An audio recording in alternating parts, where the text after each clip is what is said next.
Hello friends, this is Irfan Khan और आप देख रहे हैं एसआर ग्रुप कॉलेज की ऑनलाइन क्लास। वो कौन कौन से क्वेश्चन हैं जिसमें आज हमारा पहला क्वेश्चन है OSI मॉडल में कितने लेयर होती है। OSI मॉडल में कितनी लेयर होती है। A 4 लेयर होती है, B 5, C 6 लेयर होती है या D 7 लेयर होती है। आपको इसमें से बताना है कि OSI मॉडल में कितनी लेयर होती है। चलिए, नाउ टाइम इज स्टार्ट। जी हाँ, बिल्कुल सही आंसर आपका है 7 लेयर है। अब 7 लेयर किस तरह से है मैं आपको थोड़ा सा एक्सप्लेन कर देता हूं। देखिए, OSI का मतलब होता है ओपन सिस्टम इंटरफेस। ये ISO के द्वारा, इंटरनेशनल स्टैंडर्ड ऑर्गेनाइजेशन के द्वारा डेवलप की एक OSI मॉडल है। अब OSI मॉडल में जो 7 लेयर है वो कैसे है।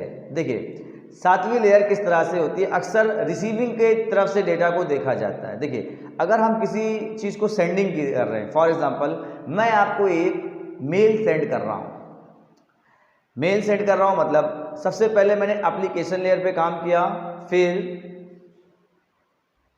प्रेजेंटेशन लेयर पे काम किया, फिर उसके बाद सेशन लेयर पे काम किया, फिर उसके बाद ट्रांसपोर्ट लेयर पे काम किया, फिर नेटवर्क लेयर पे काम किया, फिर डेटा लिंक लेयर पे काम हुआ और उसके बाद फिजिकल लेयर पे काम हुआ। ये तो हो गई सेंडर की तरफ से। अब जब इसी चीज़ को कोई बंदा रिसीव करता है तो उसके लिए जो मेरी लास्ट लेयर थी वो आपके लिए क्या हो जाएगी, पहली लेयर हो जाएगी। तो जब भी क्वेश्चन पूछा जाएगा कि ये बताइए, क्योंकि OSI मॉडल का 7 लेयर होती है, 7 लेयर के हिसाब से कुछ और भी तो क्वेश्चन पूछे जाएंगे आपसे। क्वेश्चन कुछ इस तरह से भी पूछा जा सकता है कि ये बताइए कि पहली लेयर कौन सी होती है, दूसरी लेयर कौन सी होगी, तीसरी लेयर कौन सी होगी, चौथी लेयर कौन सी होगी, 5वीं लेयर कौन सी होगी, 6ठी लेयर कौन सी होगी और 7वीं लेयर कौन सी होगी। तो आपको क्या करना है, बड़े इत्मीनान से बताना है, क्योंकि आप हैं रिसीवर। रिसीवर के लिए जो मेरी सेंडर की, यानी कि मैं जो था, मैं सेंडर था, सेंडर की जो लास्ट लेयर होगी रिसीवर के लिए वो पहली लेयर होगी। तो पहली लेयर कौन सी होगी, आपकी फिजिकल लेयर। सेकंड लेयर हो गई आपकी डेटा लिंक लेयर। ठीक है, इस तरह से सारी चीजें लेयर बाय लेयर ऐसे 1 बाय 1 चलती जाएगी। तो जब भी आपसे कुछ क्वेश्चन हो तो इस तरह से आप बताइएगा। थर्ड लेयर होगी नेटवर्क लेयर, इसके बाद ट्रांसपोर्ट लेयर, ठीक है ना। इस तरह से और भी बहुत सारी जितनी भी लेयर मैंने आपको बताया, एक सिंपल सा यहाँ पे आप इसका यूज़ कर सकते हो। तो बहरहाल आपके लिए जो पहला क्वेश्चन था, क्वेश्चन का आंसर क्या है, 7 लेयर होती है। 7 लेयर यानी OSI मॉडल। इसी तरह का एक नया मॉडल चल रहा है जिसको बोलते हैं TCP/IP सूट मॉडल। उसमें 4 लेयर होती हैं। TCP/IP का सूट मॉडल जो होता है वो 4 लेयर होता है। अगर आपसे क्वेश्चन पूछा जाए तो इसका भी आंसर आप बताइएगा। चलिए अगले क्वेश्चन की तरफ चलते हैं और अगला क्वेश्चन हमारे पास क्या है, पूछा गया है UPI के PSP में S का क्या मतलब होता है। S का क्या मतलब होता है, ये क्वेश्चन आपसे पूछा जा रहा है। अब इसका मतलब होता है सिस्टम, या इसका मतलब होता है सर्विस, C इसका मतलब होता है सर्वर, या इनमें से कोई नहीं। आपको बताना है कि इसका क्या मतलब होता है। PSP का क्या मतलब होता है UPI में। चलिए, नाउ टाइम इज स्टार्ट। तो इसका राइट आंसर क्या होगा वो मैं आपको बता देता हूं। S का मतलब होता है सर्विस। पहले तो फुल फॉर्म जान लेते हैं। इसका मतलब क्या हो गया फुल फॉर्म का, payment service provider. Payment service provider. जब आपसे क्वेश्चन पूछा गया कि S का क्या मतलब है तो आपने बता दिया ना, P मतलब पेमेंट, S का मतलब सर्विस, P का मतलब प्रोवाइडर।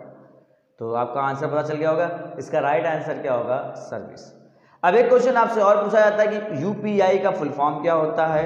UPI का फुल फॉर्म होता है unified, U for unified, P for payment, I for interface. ये इसका फुल फॉर्म होता है, UPI का फुल फॉर्म होता है। अंडरस्टैंड। चलिए अगले क्वेश्चन की तरफ चलते हैं और अगला क्वेश्चन हमारे पास है, पूछा गया है C2C ब्रांड कौन सा है। C2C ब्रांड कौन सा है? ऑप्शन दिया जा रहा है, ए फेसबुक है, बी क्विकर है, सी लिंक्डइन है, डी इनमें से कोई नहीं है। आपको बताना है इसका आंसर कौन सा होगा। चलिए नाउ टाइम इज स्टार्ट। आपको बताना है इसका राइट आंसर क्या होगा। क्वेश्चन मैंने बताया आपको,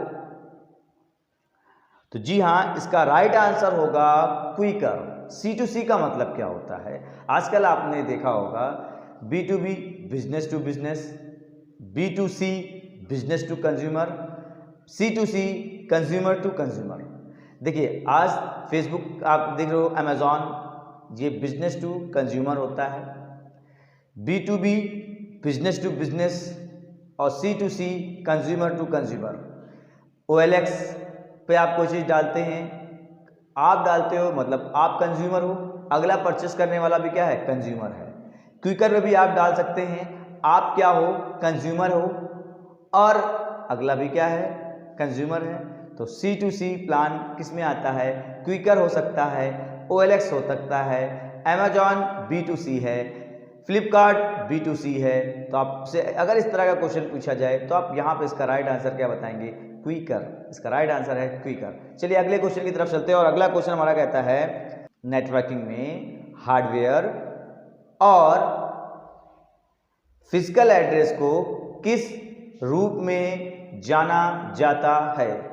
ए मैक एड्रेस के रूप में जाना जाता है, बी आईपी एड्रेस के रूप में जाना जाता है, सी TCP IP एड्रेस के रूप में जाना जाता है, डी कंप्यूटर एड्रेस के रूप में जाना जाता है। आपको बताना है इसका राइट आंसर क्या होगा।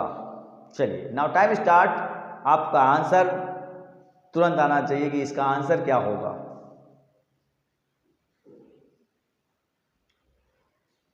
जी हाँ, इसका राइट आंसर होगा MAC address, media access control. ठीक है ना, ये होता है मैक एड्रेस। मैक एड्रेस को हम फिजिकल एड्रेस भी कहते हैं। फिजिकल एड्रेस के सिवा हम लोग क्या बोलते हैं? हार्डवेयर एड्रेस भी बोलते हैं। ठीक है ना, तो ये हो गया आपका मैक एड्रेस, जिसका राइट आंसर हो गया MAC address. A is right answer. चलिए अगला क्वेश्चन देखते हैं और अगला क्वेश्चन हमारे पास क्या है, प्रोसेसर यूज करते समय, प्रोसेसर यूज करते समय डेटा और प्रोग्राम कहाँ स्टोर होते हैं? प्रोसेसर यूज करते समय डेटा और प्रोग्राम कहाँ स्टोर होते हैं? ए मेन मेमोरी में स्टोर होता है, बी सेकेंडरी मेमोरी में स्टोर होता है, सी डिस्क मेमोरी में स्टोर होता है, या डी प्रोग्राम मेमोरी में स्टोर होता है। आपको बताना है कि जब हम प्रोसेसर को यूज करते हैं उस समय डेटा या प्रोग्राम कहाँ स्टोर होता है। चलिए now time is start. Yes, जी हाँ, इसका राइट आंसर होगा मेन मेमोरी, जिसको हम लोग रैम के नाम से भी जानते हैं, रैंडम एक्सेस मेमोरी। तो जब भी आपसे पूछा जाए कि प्रोसेसर के समय, प्रोसेसर यूज करते समय डेटा और प्रोग्राम कहाँ स्टोर होता है? जी हाँ, रैम में स्टोर होता है, या फिर आप कह सकते हो मेन मेमोरी में स्टोर होता है। ठीक है ना, आप कतई ये मत कहिएगा कि हार्ड डिस्क में स्टोर होता है। ठीक है ना, क्योंकि यूज करते समय पूछा है, ना कि यूज करने के बाद पूछा है। ठीक है ना, डेटा हम कहाँ स्टोर करते हैं, तो ये खुद से डेटा स्टोर करता है कहाँ पे? मेन मेमोरी के अंदर। चलिए नेक्स्ट क्वेश्चन की तरफ चलते हैं और अगला हमारा क्वेश्चन है, एक से अधिक लाइन को डिवाइस द्वारा, एक से अधिक लाइन को डिवाइस के द्वारा कनेक्ट किया जा सकता है, जिसे कहा जाता है, मतलब ऐसी डिवाइस का नाम बताइए जो एक से अधिक लाइन को जोड़ सके, उस डिवाइस का नाम आपको बताना है। ठीक है, हब, ब्रिज, HDLC या फिर टनल। आपको यहां पे इसका आंसर बताना है कि इसका राइट आंसर क्या होगा। चलिए आपका टाइम स्टार्ट है, आप बताइए कि इसका राइट आंसर क्या होगा। तो इसका राइट आंसर होगा ब्रिज। दो अलग अलग लाइन हैं, लाइन को जोड़ने के लिए हम किसका यूज करते हैं? ब्रिज का यूज करते हैं। ब्रिज का यूज करते हैं। दो अलग अलग नेटवर्क को जोड़ने के लिए ब्रिज का यूज किया जाता है। ठीक है, नेक्स्ट क्वेश्चन। अगला क्वेश्चन हमारे पास है USSD किस फ्रीक्वेंसी पर काम करता है? USSD किस फ्रीक्वेंसी पे काम करता है? ए रेडियो फ्रीक्वेंसी पे काम करता है, बी जीएसएम फ्रीक्वेंसी पे काम करता है, सी सेलुलर फ्रीक्वेंसी या सेलुलर नेटवर्क पे काम करता है, डी इनमें से कोई नहीं। आपको बताना है इसका राइट आंसर कौन सा होगा। USSD, जी हाँ, पहले तो हम जान लेते हैं इसका आंसर। इसका आंसर है जीएसएम नेटवर्क पे काम करता है। जीएसएम नेटवर्क पे काम करता है। ठीक है, अब जीएसएम नेटवर्क पे काम करता है तो पहले यूएसडी का भी फुल फॉर्म समझ लेते हैं। यूएसएसडी का मतलब होता है अनस्ट्रक्चर्ड सप्लीमेंट्री सर्विस डेटा, ये होता है यूएसएसडी का फुल फॉर्म। ठीक है, अच्छा, आप जब जैसे कभी कभी क्या होता है मोबाइल में, चाहे वो कीपैड हो चाहे वो टच पैड हो, किसी से भी मोबाइल के बारे में अगर कोई इन्फॉर्मेशन है तो आप लिखते हो *121#, ठीक है, फिर *141#, या अगर मोबाइल के बारे में कुछ नॉलेज लेते हो या मोबाइल नेटवर्किंग के बारे में कुछ लेते हो या नेट बैंकिंग के बारे में कुछ लेते हो तो आप क्या बोलते हो? *99# प्रेस करते हो। इसी को बोलते हैं यूएसएसडी कोड। ठीक है ना। चलिए अगले क्वेश्चन की तरफ चलते हैं और अगला क्वेश्चन हमारे पास है Maestro card. Maestro card number कितने डिजिट का होता है? मैस्ट्रो कार्ड नंबर कितने डिजिट का होता है? ए 18 डिजिट का होता है, बी 19 डिजिट का होता है, सी 20 डिजिट का होता है, डी 21 डिजिट का होता है। आपको बताना है कि मैस्ट्रो कार्ड कितने डिजिट का होता है। चलिए बताइए, आपकी बारी है। मेरा तो क्वेश्चन हो गया, अब आप बताएं कि इसका राइट आंसर क्या होगा।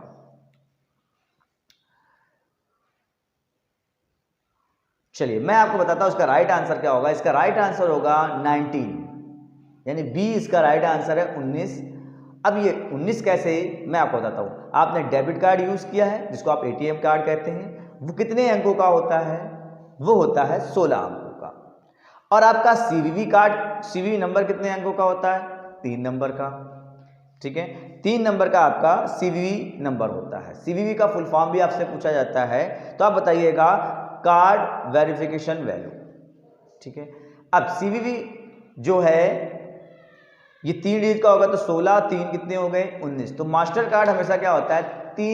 19 डिजिट का होता है। टोटल 19 डिजिट के आपको बताने पड़ेंगे। ठीक है, तो इसका राइट आंसर क्या हो गया? 19।